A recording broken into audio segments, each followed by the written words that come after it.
Okay, so here we are working on the subframe of my Kubota L1501DT. So the dual traction or four-wheel drive version of the machine. In an earlier video I talked about a problem I had with the pivot plate here that I discovered after I rebuilt the four-wheel drive units, the front drive units on the tractor. When I put them all back together, I discovered that when I was hooking up the drag link, that the front axle assembly moved backwards and forwards a good sort of 15-20 millimeters, which was a bit concerning. I eventually traced it to the pivot plate. It was bent. Not only that, but this plate here was also bent forward slightly. I'm assuming that at some point somebody's come down on a big rock and done some damage, some serious damage.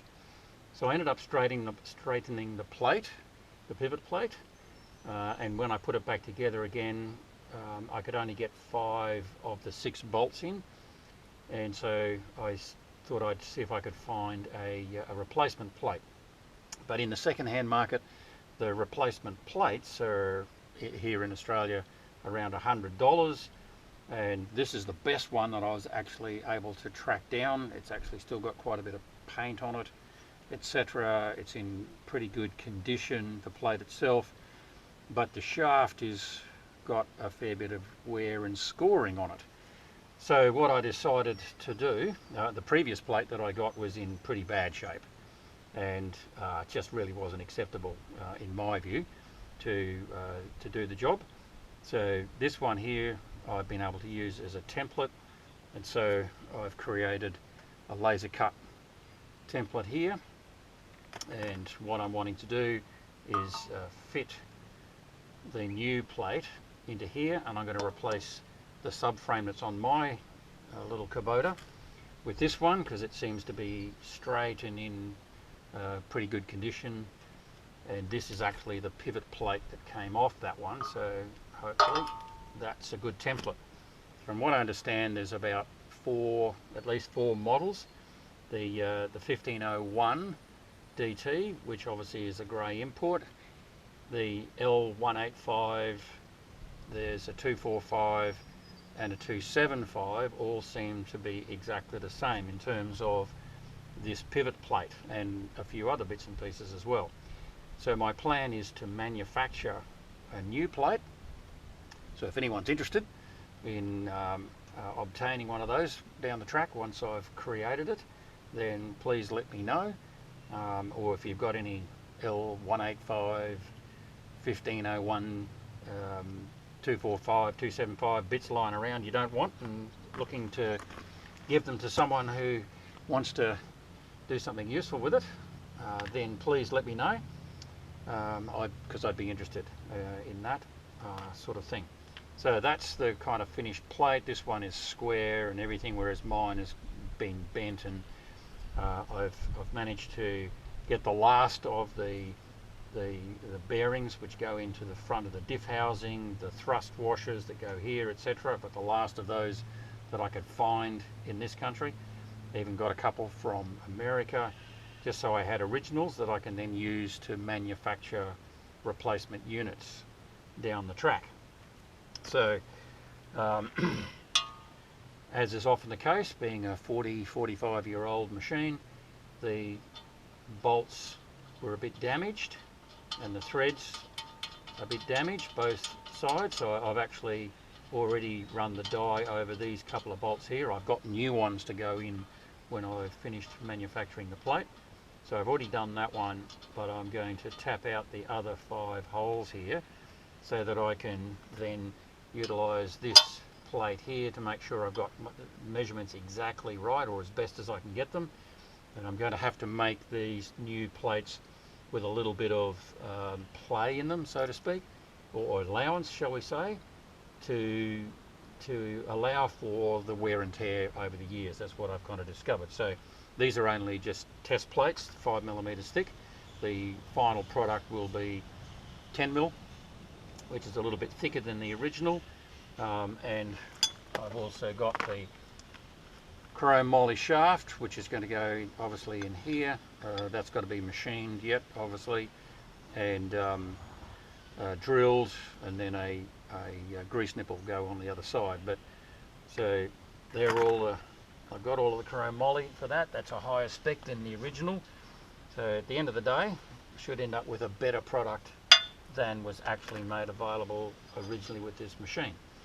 I mean, it's not a part that you're probably going to need very often, but if you do need one, then what do? You either try and track down a second-hand one and hope that that's okay, and maybe it is, but I'm maybe just a little bit fussier than some, so I want to make a nice replacement part that I'm probably thinking is going to cost around a couple of $100 Australian dollars, that that you can buy. You can whack that in there, and happy days, you're back in business again. And as I say, I've also managed to track down most of the thrust washers and bushes and things, so that I can then look at manufacturing those if we need to, because a lot of those parts are just not available anymore. Kubota is pretty good. You can buy a tremendous amount of stuff. I was able to buy all the seals and O-rings and all that kind of stuff for the front drive units, so they are absolutely perfect now, and hopefully should give me another 45 years out of the tractor. And so this is the next thing.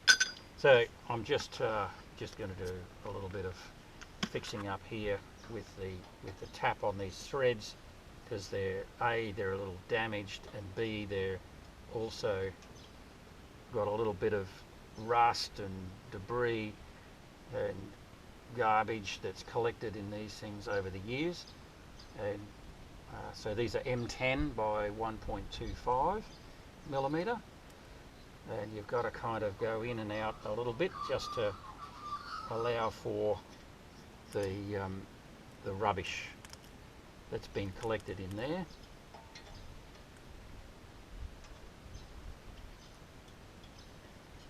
Oops, try and keep it straight. That's a fairly important thing as well, so we don't end up destroying the thread and making a bigger problem than what we started with.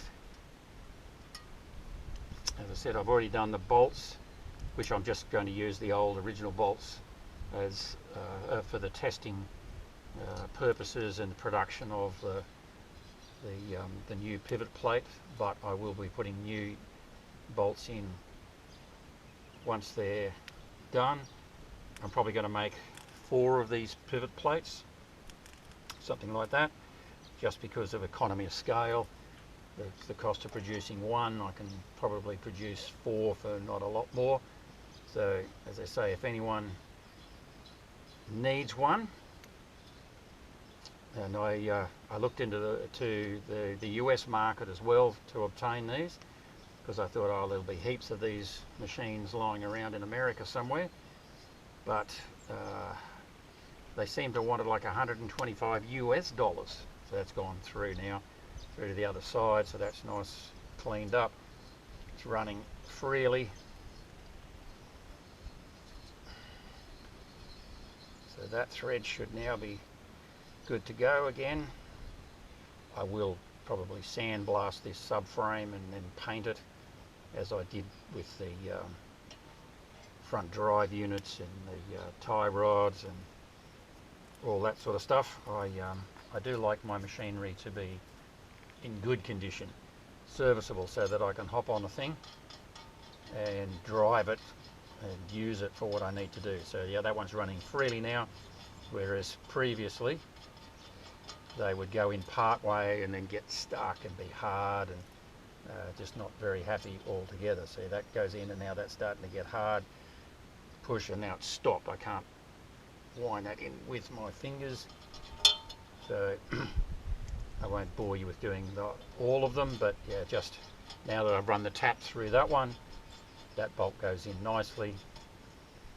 And as I say, once I'm happy with the templates, I'll get some more templates done, because these ones are close but they're not quite spot on, and I like things to be spot on. And once they're produced, I'll probably put in a little box, with a set of brand new nuts and spring washers, new grease nipple, the whole shooting match, painted up, etc., ready to go, and make them available. And as I say, if anyone has got any small Kubota machines lying around, broken, blown up engines, broken bits and bobs they want to get rid of, then I'd certainly be interested in picking up those. I like these old tractors. I like these little L series tractors because they are just basically a small, or the smallest agricultural tractors. So they've got all the bits and pieces which I kind of like. Whether you need them is another question, I guess, but I like the fact that they're proper agricultural tractors, rather than some of the more sort of hobby tractors that are around, which are fine, but I guess having done a little bit of work on farms and things like that, I just like the proper agricultural tractors. I just feel more comfortable with them, so that's what I'm looking for. And particularly in the Kubotas, I like the Kubotas. They're nice little machines. They're a little bit funky looking because they've got that old Fiat design, and often have been said the early Kubotas were just a Japanese Fiat. So they look very similar.